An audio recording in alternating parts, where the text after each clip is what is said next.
কুণাল ঘোষ যেটা জেলে বসে মানে জানতে পারলো, 7.5 লক্ষ টাকা দিচ্ছে সেটাও জানতে পারলো, সিস্টেমেটিক্যালি কিভাবে টাকা পার্থ চট্টোপাধ্যায়ের মাধ্যমে ঢুকছে সেটা জানতে পারলো, মমতা বন্দ্যোপাধ্যায় জানতে পারলো না জেলের বাইরে থেকে। মানে জেলের বাইরে ভেতরে কুণাল জানতে পারছে, জেলের বাইরে যার জানার কথা রাজ্যের স্বরাষ্ট্রমন্ত্রীকে অর্থাৎ পুলিশ মন্ত্রীকে তিনি জানতে পারলেন না, নাকি তিনি সবটাই জানতেন অথচ চুপ করে থাকলেন?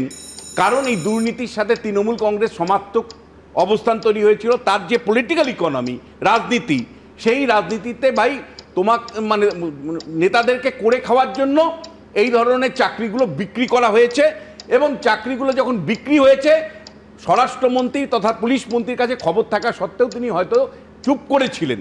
এবং এটা বলা হচ্ছে কেন? আপনি বারবার প্রশ্ন তুলছেন যে দাগিদের রক্ষা করবার জন্য এত তৎপর কেন?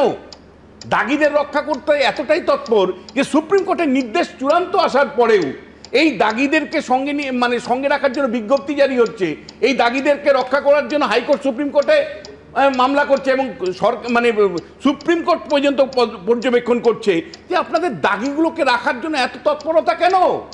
এত কি লুকোতে চাইছেন আপনারা? আমি বলছি এর থেকে লজ্জার আর কিছু হতে পারে না।